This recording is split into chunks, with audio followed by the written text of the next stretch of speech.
উপকরণ সম্পর্কে আমরা প্রথমে জানবো, আমাদের লিঙ্ক সম্পর্কে জানবো, এবং এই শেয়ারিং এর যে পদ্ধতিটা সেটা আমরা জানবো। এবং শেয়ারিং করার পরে যাকে লিঙ্ক দিচ্ছি তাকে যে রেজিস্ট্রেশন করে দিতে হবে, সেই রেজিস্ট্রেশনে কি কি ইনফরমেশন গুলো বা ডেটা গুলো ইনপুট দিতে হবে সেইগুলো সম্পর্কে আগেই যেন আমার ধারণা থাকে ভালোভাবে। এবং জিমেইল সম্পর্কে তো ভালো ধারণা থাকতেই হবে, কারণ মাইক এলিস, বিল মাস্ট বা কলিং মান্না অনেকগুলো বিষয় এখানে নিয়ে আসছেন। কিন্তু ঘুরে ফিরে আসলে একটা বিষয় আমাদের সেই আগের অ্যাফিলিয়েট মার্কেটিং বা ডিজিটাল মার্কেটিং এর দিকেই কিংবা ইঙ্গিত করা হচ্ছে, কারণ এখানে স্পষ্ট করেই কিন্তু এই লিঙ্কের ব্যাপারগুলো আসছে। এবং আমরা জানি যে আমাদের এই কোম্পানি, আমরা কোম্পানি 18 সাল থেকে এই কোম্পানি যে যাত্রা শুরু হয়, এবং আমরা বিশেষ করে 19, 20 বা 21 সালের দিকেই বেশি আমরা এখানে ইনক্লুড হই। তো এইখানে ইনক্লুড হওয়ার থেকে শুরু করে আমরা এখন পর্যন্ত যেগুলো দেখেছি, বা প্রোডাক্ট নিয়ে যেগুলো আমরা সাবস্ক্রিপশন দিয়ে এখানে কমিশন অর্জন করেছি, আমরা হয়তো সেটা উইথড্রল দিয়েছি কিন্তু উইথড্রল পাইনি বিভিন্ন সমস্যার কারণে। কিন্তু উইথড্রল পর্যন্ত আমরা এখানে আসা এবং উইথড্রল পর্যন্ত যাওয়ার ব্যাপারটা যদি একটু বিশ্লেষণ করি পিছনে গিয়ে, তাহলে এখানে আমরা একটা বিষয় চমৎকারভাবে কিন্তু আমরা সকলেই এখন বুঝি যে এখানে টিমের যে ব্যাপার একটা ছিলই, এবং জিরো ফাউন্ডারের যে একটা ব্যাপার ছিলই। তো এখানে টিম মূলত এই যে এখন যে অ্যাফিলিয়েট মার্কেটিং এর কথা বলা হচ্ছে, এই কাজটি যারা করেছিলেন ওই সময়ে, যদিও বারবার এস স্যার বলেছিলেন যে অ্যাক্টিভ ফাউন্ডারশিপ বা একটি আইডি কিন্তু এনাফ একটা মানুষের জন্য বা একটা পরিবারের জন্য, এমনকি একটা এলাকার জন্য এরকমও কিন্তু আমরা শুনেছিলাম। তো তারপরেও একটি আইডি যথেষ্ট হওয়ার পরেও কিন্তু এখানে আমরা টিম করেছি, এবং যারা টিম করেছিলাম বা যারা অ্যাফিলিয়েট লিংক শেয়ার করে অন্যান্যদের আসার সুযোগ করে দিয়েছিলাম এখানে, তারা এখনো কৃতজ্ঞতা জানায়। এবং এটার সুফল হিসেবে আমরা ও কানেক্টেড সাবস্ক্রিপশন থেকে আমরা ইনকামের রেশিও বা কমিশন অর্জনের ব্যাপারটা আমরা একেবারেই খুব প্র্যাকটিক্যালি কিন্তু দেখেছি। তো আগের বারের চেয়ে এইবারে কিন্তু সেই জায়গাগুলো থেকে অনেকটাই সরে এসেছেন আমাদের কোম্পানি বা আমাদের যারা নেতৃত্ব দিচ্ছেন, তারা কিন্তু ওই কথাগুলো কম বলছেন যে একটি পজিশনই এনাফ। এবারে কিন্তু ফোকাস করা হচ্ছে মেইনলি এই যে অন্যদের নিয়ে আসা বা এখানে বিক্রির ওপরে কমিশনের যে ব্যাপারগুলো, এখানে টিমের ব্যাপারগুলো, আজকেও যে আপডেটগুলো আসছে এখানে কিন্তু এই টিমের ব্যাপারটা আসছে, বা এখানে 1, 2 বা 10 জন গ্রাহক এইরকম ভাবে বলা হচ্ছে। তো এই তথ্য উপাত্ত বা এলসি লিডারদের এই আপডেট বিশ্লেষণের মাধ্যমে আমরা একটা বিষয় একেবারেই স্পষ্ট যে আমাদের নিউ ডিরেকশন কোম্পানিতেও কিন্তু এই সুযোগগুলো থাকবে, যেটাকে আমরা অনেকেই মানবতা বলতে পারি। আমরা যে মানবতার কাজ হিসেবেও আমরা অন্যান্যদের যদি ইনকামের সুযোগের সাথে ইনক্লুড করতে পারি, আমাদের একটু চেষ্টা একটু কষ্টের মাধ্যমে তারাও উপকৃত হতে পারবেন। আবার যদি মনে করি যে আমার ইনকামের প্রয়োজনেই আমি এটা করব, আমার ইনকামটা বাড়িয়ে নেওয়ার স্বার্থেই, সেটাও হতে পারে। তো আমরা যে যেভাবেই করি আমরা এই কাজটি করার সুযোগ এবং চমৎকার আয়োজন কিন্তু এখানে থাকবে। অর্থাৎ আমরা এই কাজটি করার জন্য যা যা দরকার কোম্পানি চমৎকার ভাবে আমাদের সামনে কিন্তু উপস্থাপন করবেন, এই কথাগুলোও আমরা এখান থেকে কিন্তু পেয়ে যাচ্ছি। তো আমরা বারবার এই বিষয়টাই কিন্তু যে যেহেতু আমাদের এই কাজটি করলে আমরা অন্যদের উপকার করতে পারবো, প্লাস আমরা নিজেরাও লাভবান হতে পারবো, তাহলে এই কাজটি আমাদের করতে হবে। বা আমরা করলে সমস্যা কি, যেহেতু আমরা আইটি কোম্পানির একটা পার্ট, বা এখানে আমরা অনলাইন বিজনেস করতে আসছি, আমরা এই কাজটি করলে তো সমস্যা নেই। কিন্তু এই বিষয়টা আমরা যতবারই তুলে ধরেছি, কিছু কিছু এখনো আমরা অনেকেই আছি যে আগের চিন্তাধারা নিয়ে আসছি, যারা অনেকেই মনে করি যে এখানে কাজ করার কথা তো অ্যাশ স্যার বলেননি। এখানে অনেকেই এভাবে ব্যাখ্যা করার চেষ্টা করি যে এখানে তো কাজ করতে হবে না, অটোমেশনে সবকিছু হবে, ইনকাম। কিন্তু মনে রাখতে হবে এটা একটা বিজনেস, এটা কিন্তু কোনো চ্যারিটি বা এখানে কোনো অনুদানের ব্যাপার কিন্তু কখনোই বলেননি। এবং এরকমও বলা হয় যে শর্টকাট ধনী হওয়ার কোনো মডেল কিন্তু এই বিজনেসের সাথে নেই, অ্যাশ স্যার একাধিকবার। এবং এখানে যে সংজ্ঞাগুলো ছিল আমাদের ওয়েবসাইটে, সেখানেও এই ধরনের কথা ছিল যে এটা শর্টকাট ধনী হওয়ার কোনো মডেল নেই, এবং আমাদেরও কিন্তু শর্টকাট ধনী হওয়ার মডেল নয়। এমনকি এখানে ইনকামের নিশ্চয়তা পর্যন্ত দেওয়া ছিল না। এটা আমরা হয়তো অনেকে বলি না, কিন্তু এরকম যে এখানে আসলেই ইনকাম হবে, ইনকামের নিশ্চয়তা 100%, হ্যাঁ বলা ছিল এরকম যে you need to win it, অর্থাৎ এখানে আসলে সকলে জিতবো বা জিতবেন, এরকম ব্যাপারটা ছিল। কিন্তু এখানে সুযোগগুলো ছিল, এখানে আমরা চাইলেই অনেক ইনকাম করতে পারবো, যেটা আগেও বলা ছিল এবং এবার আরো বেশি বলা হচ্ছে। অর্থাৎ অন্যান্য যে কোম্পানিগুলো নিয়ে আমরা কাজ করি সাধারণত, এখনো অনেক অসংখ্য কোম্পানি আমাদের সামনে অফার নিয়ে আসে, সেই কোম্পানিগুলো কিন্তু পুরোটাই অনিশ্চিত একটা ব্যাপার। তো এই অনিশ্চিতের যুগে যদি নিশ্চিত কোনো কিছু আসে, সেখানে আমার পরিশ্রম করতে তো সমস্যা নেই। আর এটা তো আমাদের বিজনেস, আমরা এটার সাথে 5 বছরের স্মৃতি জড়িত, 5 বছরের আমাদের স্বপ্ন জড়িত, আমাদের কষ্ট জড়িত। আমরা প্রতিদিন, এমন কোনো দিন নেই, এমন অনেকেই আছেন আমার আমার জানা মতে, যে এই কোম্পানিতে আসার পর থেকে এমন কোনো দিন নেই যে 1 ঘন্টা হলেও এই কোম্পানির জন্য ব্যয় করেননি। তার মানে এখানে কিন্তু অনেক স্বপ্ন, অনেক কষ্ট জড়িত। তাহলে সেই খানে সেই কোম্পানিতে যদি কোনো সুযোগ থাকে, সেটা আমরা 100% যদি ধরতে না পারি, তাহলে আমরা ঠিক জিরো টিম নিয়ে যে আইডিয়াটা আমাদের, সেই জিরো টিমের মতোই একসময় আমাদের পস্তাইতে হবে, বা নিজেদের ভুলগুলো কিন্তু আবারও আমরা পুনরাবৃত্তি করে ফেলবো। এই কারণেই আমরা বারবার এই কথাগুলো এলসি লিডারদের কাছ থেকে যে ইঙ্গিতগুলো পাই, সেগুলোই একটু বিস্তারিত আলোচনা করার চেষ্টা করি। যেমন আমরা আজকে এই যে নিউ ডিরেকশন কোম্পানিতে দ্রুত সফল হওয়ার কিছু কৌশল নিয়ে আলোচনা করব, যে এখানে আমরা কিভাবে সফল হতে পারি, দ্রুত সফল হতে পারি, বা আমাদের যে সুযোগগুলো কোম্পানি দিবে সেই সুযোগগুলোকে আমরা কিভাবে যথাযথ কাজে লাগাতে পারি এবং তার মাধ্যমে আমরা উপকৃত হতে পারি। তো প্রথমেই আমাদের যেটা করতে হবে বা জানতে হবে, সেটা হচ্ছে কোম্পানি এবং প্রোডাক্ট সম্পর্কে আমাদের গভীর জ্ঞান অর্জন করতে হবে। অর্থাৎ আমাদের যখনই এই নিউ ডিরেকশনের কোম্পানিটা আমাদের সামনে আসবে, তো এই কোম্পানি সম্পর্কে এবং যে প্রোডাক্ট গুলো নিয়ে আসবে, আমরা তো এটা নিশ্চিত যে আমাদের কিছু প্রোডাক্ট থাকবেই। তো এই যে যে প্রোডাক্ট থাকবে, এই প্রোডাক্ট গুলো সম্পর্কে এবং কোম্পানি সম্পর্কে প্রথমত খুব স্পষ্ট ধারণা থাকতে হবে, নির্ভুল ধারণা থাকতে হবে। অর্থাৎ কোনো কিছু এই কোম্পানিতে নেই বা কোনো কিছু আমি জানি না, সেটা নিয়ে আমি যদি অন্যদের সাথে কথা বলতে যাই, তাহলে কিন্তু সুস্পষ্ট বা গভীর জ্ঞান আমাদের থাকলো না, আর সেক্ষেত্রে কিন্তু সফল হওয়ার সম্ভাবনা কম। যার কারণে আমাদের যে প্রোডাক্ট গুলো আসবে, প্রথমত আমাদের কাজই হবে এই প্রোডাক্ট গুলোর বৈশিষ্ট্য কি, সুবিধা কি, বা এই প্রোডাক্ট গুলো যারা ব্যবহার করবে, এই ধরনের টার্গেটেড অডিয়েন্স কারা হতে পারে, এটা খুঁজে বের করা, এবং এই প্রোডাক্টের সাথে নিজের আগ্রহ এবং অভিজ্ঞতাটাকেও কিন্তু জুড়ে দিতে হবে। এবং এইটা কিভাবে দেব, বা এই যে বারবার সোশ্যাল মিডিয়ার কথা বলা হচ্ছে, অ্যাফিলিয়েট মার্কেটিং এর বা ডিজিটাল মার্কেটিং এর কথা বলা হচ্ছে, এসইও এর কথা বলা হচ্ছে, মূলত এই যে এই বিষয়গুলো, এই টার্গেটেড অডিয়েন্সের কাছে পৌঁছানো, বা আমার লিঙ্কটা বা আমার প্রোডাক্টের লিঙ্কটা আমি কিভাবে নিয়ে যেতে পারি, এই বিষয়টা কিন্তু স্পষ্ট বা ভাবে, নির্ভুল ভাবে, এবং এই যে কনভার্সন রেটটা বাড়ানো, অর্থাৎ 100 জনের কাছে আমি নিয়ে গেলে যেন যত বেশি সংখ্যক লোক আমার এটার সাথে যুক্ত হয়। এই টার্গেটেড অডিয়েন্সকে আমাকে জানতে হবে, বুঝতে হবে, বুঝে তার কাছে যদি আমি সঠিক ওয়েতে উপস্থাপন করতে পারি, এবং সে যদি বুঝে যে হ্যাঁ, এটা আমি পুরোপুরি এটার সাথে আছি, আমি জানি, আমি বুঝি, জেনে বুঝেই, অনেক সময় ফেস ভ্যালুর ওপরেও কিন্তু অনেকে সিদ্ধান্ত নেয়, যে আমি বলছি বা আমার বলতে পারে যে এই মানুষটা বললো, তাহলে এটা নেওয়াই যায়। আর এটা তখনই হয় যখন আমার প্রতি তার বিশ্বাস থাকে, আমার ভ্যালুটা তার কাছে থাকে। আর যদি আমার ভ্যালুটা না থাকে, তাহলে কিন্তু সে আমার কথাকে দাম দিবে না। তার মানে এখানে নিজের এই বিশ্বস্ততার জায়গাটাও এখানে তৈরি করতে হবে।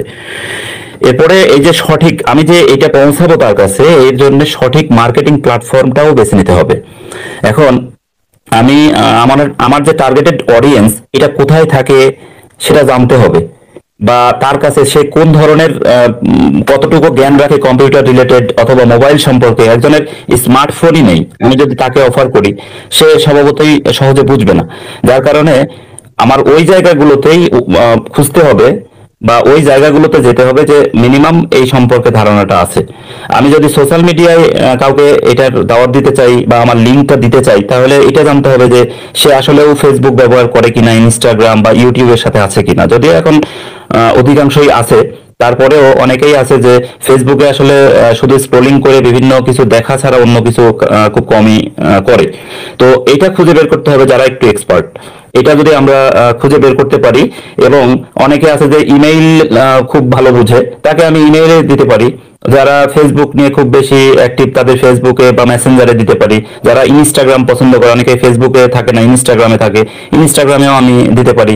বা যারা ইউটিউবের অডিয়েন্সকে যদি টার্গেট করি, সেক্ষেত্রে আমার কোয়ালিটি কন্টেন্ট তৈরি করতে হবে। কোয়ালিটি কন্টেন্টের মাধ্যমে তাদেরকে আমি জানাইতে পারি, কারণ আমার যারা সাবস্ক্রাইবার থাকবে আমার চ্যানেলের, তারা কিন্তু সাবস্ক্রাইব তখনই করবে যখন আমার কন্টেন্ট তাদের পছন্দ হয়, বা আমার কন্টেন্ট থেকে তারা বিন্দুমাত্র হলেও উপকৃত হয়, তখনই সাবস্ক্রাইব করে মানুষ। যদি উপকৃত না হয়, এমনি এমনি কেউ সাবস্ক্রাইব আসলে করে না। তো সেক্ষেত্রে অবশ্যই এই কন্টেন্ট, যদি আমরা কন্টেন্টের মাধ্যমে অর্থাৎ ইউটিউবে যেতে চাই, তাহলে অবশ্যই কোয়ালিটিফুল কন্টেন্ট তৈরি করতে হবে, যেখানে প্রোডাক্টের রিভিউ থাকবে, টিউটোরিয়াল টাইপ হতে পারে, বা তুলনামূলক বিশ্লেষণ হতে পারে। যে আমাদের সাপোজ ও কানেক্টই বললাম আমি, যে আমাদের ও কানেক্ট কেন মানুষ ব্যবহার করবে? সেক্ষেত্রে অবশ্যই তুলে ধরতে হবে যে আমাদের জুমের সাথে কম্পেয়ার করে যে আমাদের এই আছে যেটা জুমে নেই। তার মানে এখানে জুম সম্পর্কে জানতে হবে। আমাদের ওমেইল সম্পর্কে যদি আমরা তুলে ধরতে চাই, তো সেক্ষেত্রে কেন মানুষ ওমেইলে আসবে, জিমেইল তো আছেই তাদের। তখন তাদের কাছে তুলে ধরতে হবে যে আমাদের ওমেইলের এই সেবা বা এই ফিচার্স গুলো এক্সট্রা আছে, যেটা অন্যান্য প্ল্যাটফর্ম বা অন্যান্য ইমেইলিং সিস্টেমে নেই। যেমন এখানে আমাদের যেটা ছিল যে আনলিমিটেড স্টোরেজ দিবে, ভিডিও মেইল পাঠানো যেত। এখন এই বিষয়টা যদি আমার জানা না থাকে যে এখানে আনলিমিটেড স্টোরেজের ব্যাপার আছে বা এখানে ভিডিও মেইল পাঠানো যায়, এখন যদি আমি হয়তো কেউ কারো কাছে বললাম, সে বললো একটা ভিডিও মেইল পাঠান দেখি কেমন ভাবে পাঠাইতে হয়। এখন এইটা তো আমাকে কোডে দেখাতে হবে তাকে। তার মানে আমার যে প্রোডাক্ট আমি তার কাছে অফার করব, এইটা সম্পর্কে আমাকে কিন্তু প্র্যাকটিক্যালি জানতে হবে বা এটা করে দেখাতে যেন পারি। এখন যদি বলে আর আমি করতে পারলাম না, সেই ক্ষেত্রে সে আমার লিঙ্কটা নাও নিতে পারে, সে নাও আসতে পারে যে তুমি জানো না আর তুমি এটার কথা বলছো, তুমি আগে ভালোভাবে জানো। সামনের দিনগুলোতে এই বিষয়গুলো খুব খেয়াল রাখবো। এবং আমাদের এই যে গুগলে র্যাঙ্ক করতে হলে, আমার যদি ওয়েবসাইট নিয়ে কাজ করি, এই ওয়েবসাইটটা র্যাঙ্ক করতে হলে আমাদের এসইও জানতে হবে। অর্থাৎ এসইওর মাধ্যমেই কিন্তু এটা র্যাঙ্ক করে সামনে নিয়ে আসতে হবে। তো এই কারণে এসইওর কথাও আসে। তার মানে এখানে এই যে কোয়ালিটি কন্টেন্টের মাধ্যমে যারা আমরা এই কাজটা করব, তাদের এই কন্টেন্ট তৈরি এবং সেটা যেন কোয়ালিটিফুল হয়, এদিকে খেয়াল রাখতে হবে। আবার আমাদের যে অ্যাফিলিয়েট লিঙ্ক আমরা শেয়ার করব, এটা স্ট্র্যাটেজিক ভাবে ব্যবহার করতে হবে। এটা অনেক সময় আছে যে লিঙ্কটা সরাসরি আমরা র লিঙ্ক যদি দিয়ে দিই, সেই লিঙ্কটা কিন্তু একটু খারাপ ভাবে দেখায়, মানে অনেক বড় দেখায়, দেখে মনে হবে ফিশিং লিঙ্ক। তো সেই ক্ষেত্রে আমরা জানি যে আমাদের ও ট্রিম নামে একটা চমৎকার প্রোডাক্ট ছিল। ও ট্রিমের মাধ্যমে আমাদের এই লিঙ্কটা শর্ট করে খুব সুন্দরভাবে উপস্থাপন করতে পারতাম। তো এই ধরনের কিন্তু এই যে BIL.ly বা টিনি ইউআরএল, এই ধরনের আরো এই লিঙ্ক শর্টনার আছে। তো এই সফটওয়্যার গুলো আমাদের ও ট্রিম আসলে তো খুবই ভালো। আর যদি না আসে, সেক্ষেত্রে আমরা অন্যান্য যে সফটওয়্যার গুলো আছে, সেই সফটওয়্যারের মাধ্যমে আমরা লিঙ্কটা চমৎকার ভাবে স্ট্র্যাটেজিক ভাবে আমরা তুলে ধরতে পারি। অর্থাৎ আমরা যাকে লিঙ্কটা দেব, সেখানে আমার নামও দিয়ে দিতে পারি, যদি কাস্টমাইজ করে লিঙ্কে আমাদের যেটা সুবিধা ছিল।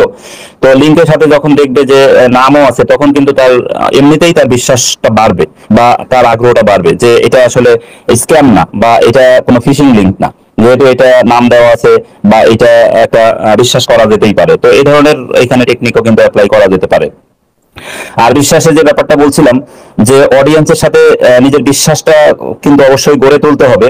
কারণ এখানে ফেস ভ্যালুর ব্যাপার থাকেই, এবং সে যদি আমাকে বিশ্বাস করে, তাহলে আমার এই অ্যাফিলিয়েট লিঙ্কের মাধ্যমে তাকে এখানে কাস্টমার হিসেবে নিয়ে আসা খুব সহজ হবে। এবং পরবর্তীতে সে যদি বুঝে বা আমাকে বিশ্বাস করে, তাহলে আমি যদি বলি যে এখানে ফার্স্ট প্রোডাক্টটা কিনতে হবে বা সাবস্ক্রিপশনের ব্যাপার থাকবে, সেক্ষেত্রেও সে এটা খরচ করবে। কারণ আমিও প্র্যাকটিক্যালি দেখেছি যে আমরা যখন এই যে আমরা ফাউন্ডারশিপ দিলাম, দেওয়ার পরে তাকে যখন পেমেন্টের ব্যাপার আসলো, তখন বললো যে তুমি যদি বলো তাহলে এটা আমি দিয়ে দেবো, মানে দেখাশোনা নেই। বা অনেকে আছে যে আপনি বলছেন তো আমি দিয়ে দেবো। এই যে বিশ্বস্ততা, এই যে বিশ্বাসের জায়গাটা, এই জায়গাটা যত বেশি থাকবে, তার জন্য কিন্তু তত ইজি হয়ে যাবে এই কাজটা করার। এবং এই যে সমস্যা, বিভিন্ন মানুষের বিভিন্ন ধরনের সমস্যা থাকে, এই সমস্যাটা বুঝেও কিন্তু সমাধান দেওয়া যায়। যে অনেকেই আছে যে অনলাইনে বিভিন্নভাবে প্রতারিত হচ্ছে। তো সেক্ষেত্রে যদি সে আমার বিশ্বস্ত হয় বা আমি তার বিশ্বস্ত হই, সেক্ষেত্রে আমি যদি এরকম একটা রিলায়েবল কোম্পানির লিঙ্ক নিয়ে বলি যে এখানে এই লিঙ্কে রেজিস্ট্রেশন করো, এটা একটা, আমরা অনেক দিন থেকে আসি, এই বিষয়টা খুব ভালো এবং এখান থেকে একটা ইনকামের সুযোগ আছে, তো তখন কিন্তু সেটা করবে। এবং আরো একটা ব্যাপার, যে এই যে নিউ ডিরেকশন কোম্পানিতে যদি এরকম হয় যে আমাদের স্বাস্থ্য সম্পর্কিত কোনো প্রোডাক্ট থাকলো, তখন আমি এই স্বাস্থ্য সংক্রান্ত বিষয় নিয়ে যারা কাজ করে তাদের কাছে আমি যদি এটা উপস্থাপন করি, তাহলে কিন্তু এই এনগেজমেন্টটা বাড়বে বা তারা সহজে এনগেজ হবে।